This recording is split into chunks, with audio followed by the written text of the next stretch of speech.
అందరు మంచిగున్నారాలున్నా Eeshwarappa homeo clinic సమర్పించు ధూమ్దా ముచ్చట. ఇక ముచ్చట్లు షురు చేద్దామా.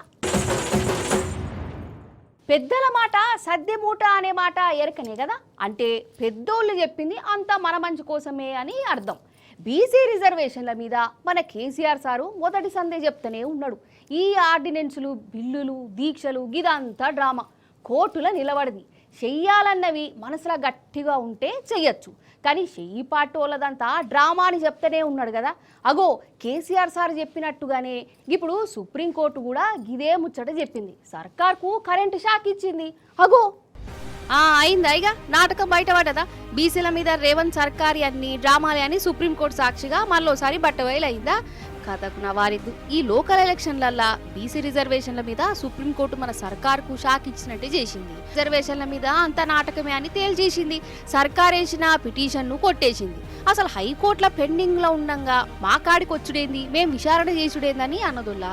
అంతలనైతే పాత రిజర్వేషన్లతోనే ఓట్లకు ఓరిగాని ఈ 42% మాత్రం ఇంకా తేలలే. అట్లా పోవుడు కల్వని పని అని తేల్చేసిందోల్లా.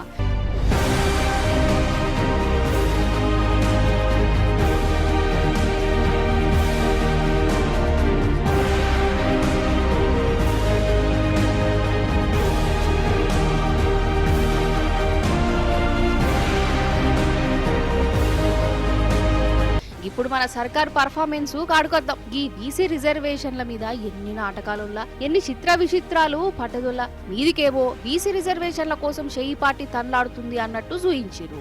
కానీ వెనకనేమో ఈ రిజర్వేషన్లు ఉండకుండా చేసే కుట్ర నడిపింది. పేరుకు బీసీల మీద పాయరం, కానీ నడిపింది మాత్రం అంతా డ్రామా డ్రామా డ్రామా. గిట్టనే చెప్తురు మరి.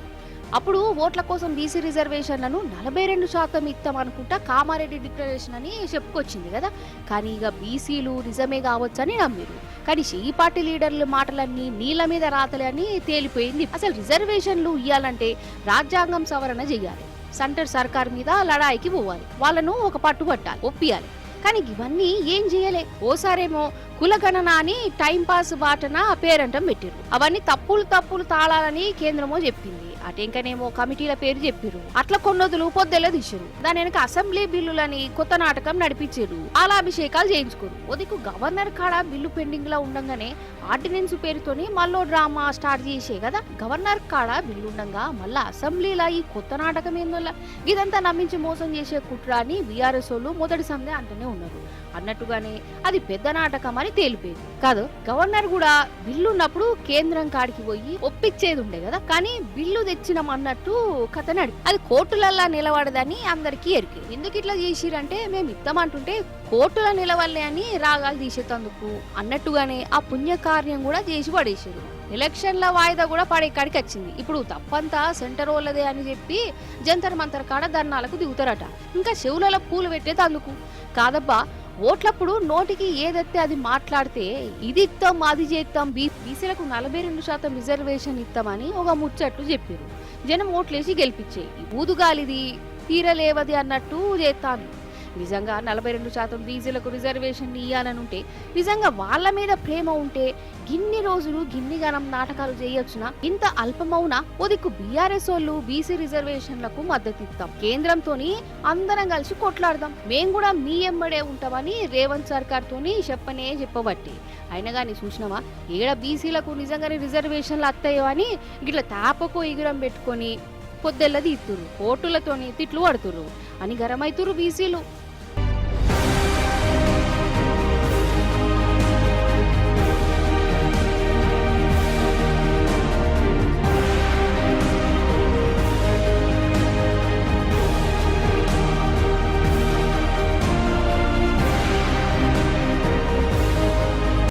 మంత్రి కొండా సురేఖక్క ఇక మాజీ మంత్రి అవుతుందా ఏంది? అక్కను మంత్రి పదవిలకెళ్ళి ఊడవీకే కథ నడుస్తుందా ఇట్లా?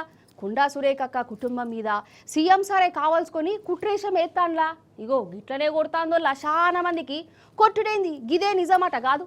రేపో మాపో మంత్రి పదవిలకెళ్ళి ఊడవీకే కథ కూడా ఉన్నదట.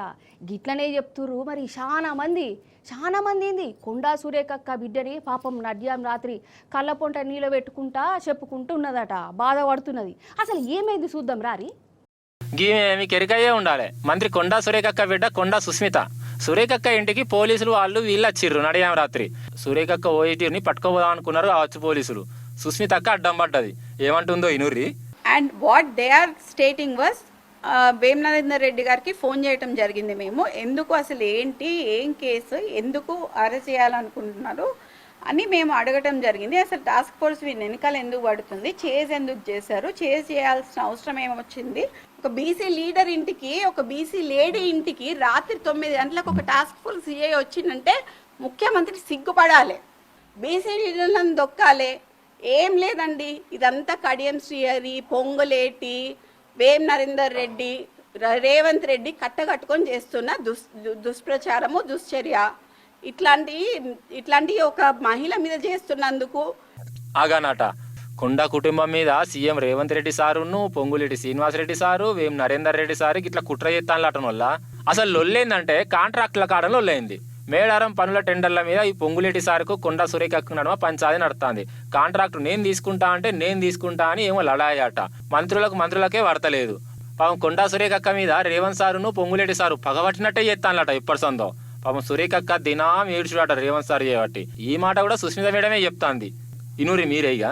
దేవాదాయ శాఖలో ఒక టెండర్ పడింది, ఆమెకి సంబంధం లేకుండా టెండర్ పొంగులేటి చేసుకొని డమ్మీ టెండర్ పొంగులేటి వేయించి ఆయన కావచ్చిన టెండర్ 5% ఎక్సెస్ వేయించుకొని ఆ టెండర్ విషయంలో మావోడి టెండర్ వేస్తే మావోడి 0కి వేస్తే మావోనికి ఫిజికల్ బిడ్ వస్తే మా అమ్మకు ఫోన్ చేసి పొంగులేటి శ్రీనివాస్ రెడ్డి మావోని విధిరోగమ్మంటాడు. ఎక్కడిదండి, ఎక్కడ పోతున్నాం? మా అమ్మని ఈసడించుకొని మాట్లాడుతున్నాడండి. మా అమ్మ చాలాసార్లు వచ్చి మా అమ్మ కంట తడిపెట్టింది నా ముందట, ఈసడించుకొని మాట్లాడుతున్నాడు అని చెప్పి. అంటే బీసీలం అంటే అంత చులకనా అండి రెడ్డిలకు? నాకు అర్థం కాదు. అంటే మున్నూరు కాపోల మున్ను పద్మశాలి అంటే మేము అంత చులకన్నా వాళ్ళకి? అంటే వాళ్ళు పొంగులేటి ఇట్లా అనగానే ఫైళ్ళు మూవ్ అయిపోతాయి. మా ఏమో 10 నెలలు 11 నెలలు ఉంటాయి. పిటిషన్లు తీసుకుపోయి ఎవరికి ఇవ్వాలండి? ఒక మినిస్టర్ పిటిషన్ తీసుకుపోయి ఎవరికి ఇవ్వాలి సార్ చెప్పండి అన్న, మీరే చెప్పండి. ఎవరికి ఇవ్వాలన్నా? మినిస్టర్, చీఫ్ మినిస్టర్ ఇవ్వాలి కదా. చీఫ్ మినిస్టర్కి ఇస్తే ఇష్టం ఉన్నట్టు మాట్లాడితే కంటిదారి పెట్టుకున్న రోజులు ఉన్నాయండి. మా ఇంటికి వచ్చి మా అమ్మ అడగలేను, నేను ఇట్లాంటివి అడగలేనని పిటిషన్లు తీసుకుపోదు. చూసినావా కాంట్రాక్ట్ల కాడ ఎట్లా పంచాది పెట్టుకుంటుర్రు. ఆఖరికి రేవంత్ సార్ కూడా వేస్టే అని సొంత పార్టీలోళ్ళే అంటుర్రు.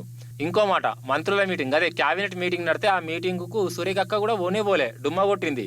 ఇక ఇంకేంది, ఆమెను మంత్రి పదవులకి తీసేసుడే కావాలి అని అనుకుంటున్నారట లీడర్లందరూ కూడి. ఇక చెయ్యిపాటి ఇన్ఛార్జి మీనాక్షి నటరాజన్ మేడం ఈ సురేఖక్కను పిలిపించి నీ బాధ ఏంది, లొల్లేంది అని అడిగి రేవంత్ సార్కు సారీ చెప్పు అన్నదట వల్ల.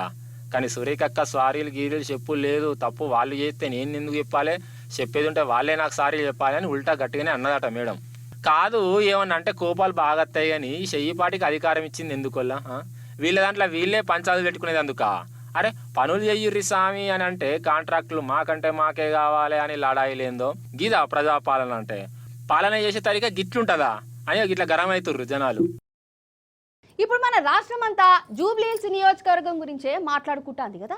ఈ ఎలక్షన్లల్లా ఎవరు గెలుస్తారో ఈ పాటికి అందరికీ సమజయ్యే ఉంటుంది.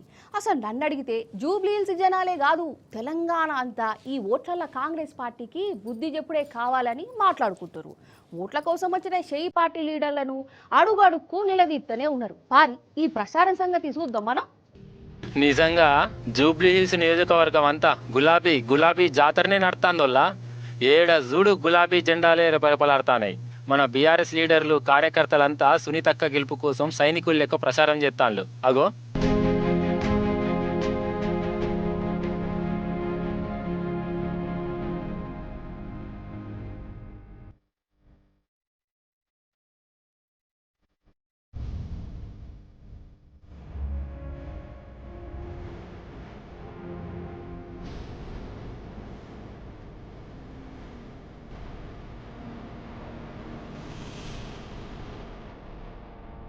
నిజం చెప్తున్నా, ఏ బస్తీవో ఏ ఇంటివో మాగంటి సునీతక్కను సొంత ఆడపడుచులు లెక్క చూసుకుంటుర్రు జనాలు. బీఆర్ఎస్ను గెలిపించి చెయ్యిపాటికి గట్టి బుద్ధి చెప్తామని అంటుర్రు. లెక్కకైతే ఉప ఎన్నికలు వస్తే ఎక్కువ అధికార పార్టీ దిక్కే జనం ఓట్లెత్తారు. కానీ ఈ తాప గట్ల లేనే లేదు. కేసీఆర్ సార్ను జనం మళ్ళీ ఎంత ఊరుకుంటుర్రో, ఈ రేవంత్ అన్న పాలన ఎంత కోసపుచ్చుకుంటుందో లోకానికి ఎరక చేయాలని అందరు కంకణం కట్టుకున్నారు. వివిధ ప్రాంతాల్లో పనిచేసుకొని బతికేటువంటి పేద దిగువ మధ్యతరగతి కుటుంబాలు మధ్యతరగతి కుటుంబాలు చాలా ఎక్కువ ఉంటాయి. సో వీళ్ళందరికీ అవసరమైనటువంటి వసతులు కానీ వీళ్ళకి అవసరమైనటువంటి సేవ కానీ గోపీనాథ్ గారి కాలంలో జరిగిందనేటువంటి భావన ప్రజలకు చాలా బలంగా ఉంది. అదేవిధంగా కేసీఆర్ ప్రవేశపెట్టినటువంటి సంక్షేమ పథకాలు ఏవైతే ఉన్నాయో వాటి ప్రభావం ప్రజల మీద బాగా ఉంది. కేసీఆర్ ఫుల్గా కరెంట్ ఇస్తే అలా వీళ్ళు కరెంట్ ఇచ్చే పరిస్థితి లేదు. కేసీఆర్ ఫ్రీగా మంచినీళ్ళు ఇస్తే ఇలా వాటర్ బిల్లు కలెక్ట్ చేస్తున్నారు. కరెంట్ ఎప్పుడు వస్తుందో ఎప్పుడు పోతుందో తెలియదు. ఎవడొచ్చి ఏది కూలగొడతాడో తెలియదనే పరిస్థితి ఉంది. కట్టించింది కేసీఆర్, కూలగొట్టేది రేవంత్. అంటే నిర్మాణం ఒకటి చేస్తే విధ్వంసం ఒకటి చేస్తున్నాడు. గోపీనాథ్ గారు చేసిన సేవలు కావచ్చు, కేసీఆర్ గారు 10 సంవత్సరాలు ఈ తెలంగాణ రాష్ట్రాన్ని అభివృద్ధి పథంలో నడిపించిన విధానం, అన్ని వర్గాల ప్రజలను ఆదుకున్న విధానం కావచ్చు. అదేవిధంగా మరి ఇప్పుడు జూబ్లీహిల్స్ ఎన్నికలలో కనుక టీఆర్ఎస్ పార్టీ మంచి భారీ మెజార్టీతో గెలిచినట్టయితే చెంపపెట్టు తయారవుతుంది. చెంపపెట్టులాగా ప్రభుత్వానికి మీరు చేస్తున్న పద్ధతి బాగాలేదు, హైడ్రా తీసుకొచ్చి హైదరాబాద్ నగరాన్ని అతలాకుతలం చేసిండ్రు, అసలు కారోబారే నడవకుండా చేసిండ్రు, ఇక్కడ ప్రజల జీవన విధానమే కుంటుపడ్డది. మరి కుంటుపడ్డానికి నిరసనగా మేము జూబ్లీహిల్స్ ఎన్నికలలో సునీతమ్మను భారీ మెజార్టీతో గెలిపించి ఆ ప్రభుత్వానికి చెంపపెట్టులాగా ప్రభుత్వానికి మళ్ళీ తెలిసొచ్చే విధంగా, ప్రజల యొక్క నాడి తెలిసే విధంగా చెప్పడం కోసమే ఈ జూబ్లీహిల్స్ ఎన్నికల్లో ప్రజలందరూ కూడా స్పందన బాగుంది. అందరూ కూడా సొంతమని గెలిపించుకుంటామని చెప్పేసి వాగ్దానం చేయడం జరుగుతుంది. ఇక బీఆర్ఎస్ పార్టీ ప్రచారంలో గట్ల దూసుకపోతుంటే ఇక ఇంకో దిక్కు షెయ్యి పార్టీల పరిస్థితి నరకం అంటే నరకమే పో. వాళ్ళకి వచ్చిన కష్టం పగోలకు కూడా రావద్దనిపిస్తుంది నాకే. ఓట్ల కోసం తిరుగుతున్న లీడర్లను జనం ఎక్కడికక్కడ నిలదీస్తాన్లు, నడి బజాట్ల కడిగి వారెత్తాన్లు. ఈ హైడ్రా ఏంది, గరీబుల ఇండ్లు ఊలగొట్టుడు ఏంది, హైదరాబాద్ను ఆగం చేసుడు ఏంది, అసలు పాలన ఏది, స్కీములేవి అనుకుంటా ఇంటికి వచ్చిన వాళ్ళను గట్టిగా అరుచుకొని మరీ వెళ్ళగొడతారు. ఈ జూబ్లీహిల్స్ ఎలక్షన్లు 10 ఏళ్ల కేసీఆర్ సార్ పాలనకు 2 ఏళ్ల రేవంత్ అన్న పాలనకు జనం మనసులో ఉన్న మాట ఏందో ఓటుతోనే చెప్తారట. ఇప్పుడు మన మాజీ మంత్రి మల్లారెడ్డి సార్ గురించి సపరేట్గా చెప్పాలి. మల్లారెడ్డి సారు ఏడుంటే ఆడ ధూమ్ధామే కదా. నిజం చెప్తున్నా, సారు దిల్దార్ మనిషి. పాలమ్ముడు, పూలమ్ముడు, బోర్వెల్లేచుడు, ఫైనాన్సులు నడిపించుడు, కాలేజీడు పెట్టించుడు. సార్ నిజంగా ఆల్రౌండర్ కదా. సారుకు తెలియని విద్య అనేది లేనే లేదు. ఇగో నమ్మరా, చూడుర్రి మీరే. మల్లారెడ్డి సార్ మాస్ జాతర చూడుర్రల్లా అసలు.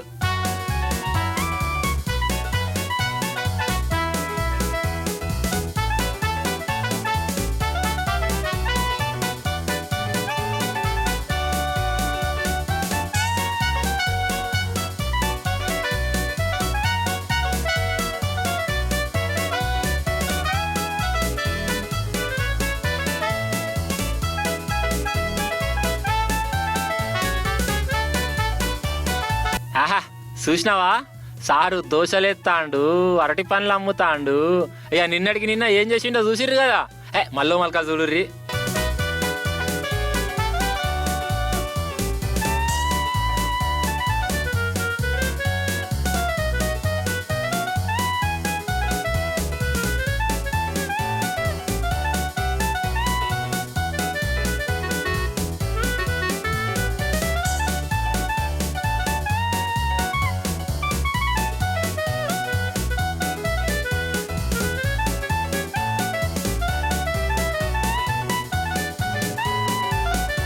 ఎలక్షన్ల ప్రచారంలో ఇట్లా దుస్కపోయిండి ఆ జనంతో కలిసి. ఇక సారథి కాలేజీలు ఉండే కదా, కాలేజీలో ఫంక్షన్ అవుతుంది. ఇక ఆ ఫంక్షన్ లో చూడుర్రి, మాస్ స్టెప్పులతోని దుమ్ము దుమ్ము దుమ్ము రేపిండు మల్లారెడ్డి సారు.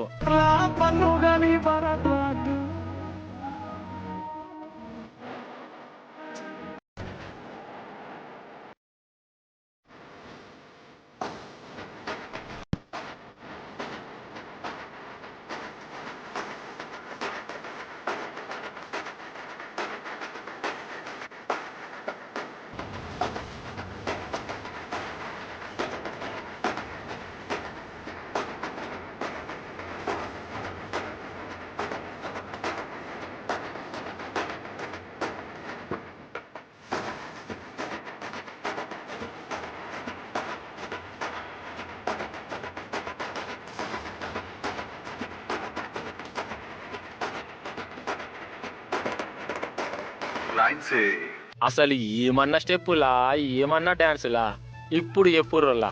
మల్లారెడ్డి సార్ అంటే ఆల్రౌండరేనా కాదా?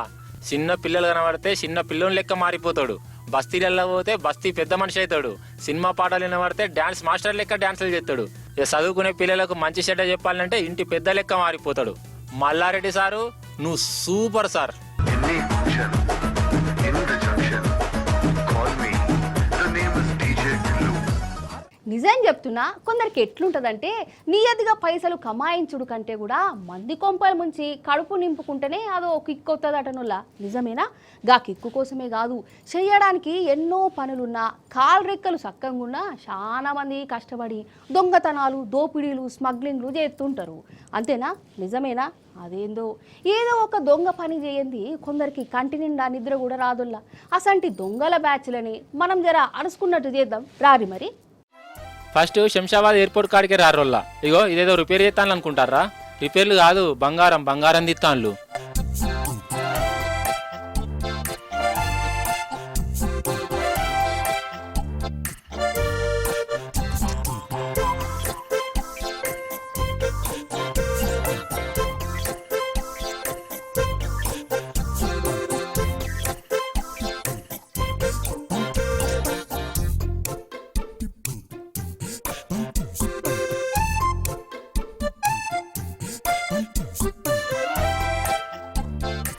చూసినావా బంగారు కడ్డీలు?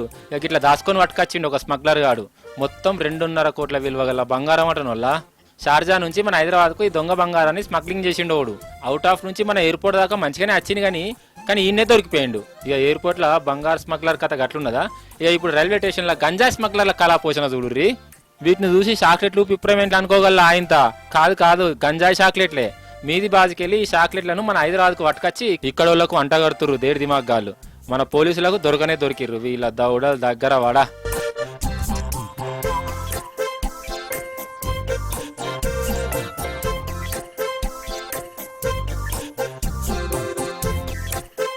ఇక స్మగ్లర్ల కథ గట్లుంటే ఇక ఇటు రారు. ఇక తులసి వనంలో గంజాయి మొలక శాస్త్రం లెక్క ఈ చేన్ల గంజాయి మొలకలను వండిత్తుర్రు. కొమురంభీం ఆసిఫాబాద్ జిల్లాలో కొందరు గంజాయి బ్యాచిగాళ్ళు రైతులకు ఆశ పుట్టించి గిట్లా గంజాయి మొలకల పెంపకం చేపించిర్రు. కానీ తప్పు ఎత్తే ఏదో ఒకనాడు దొరకాల్సిందే కదా. దొరికిరు పోలీసు వాళ్ళకు.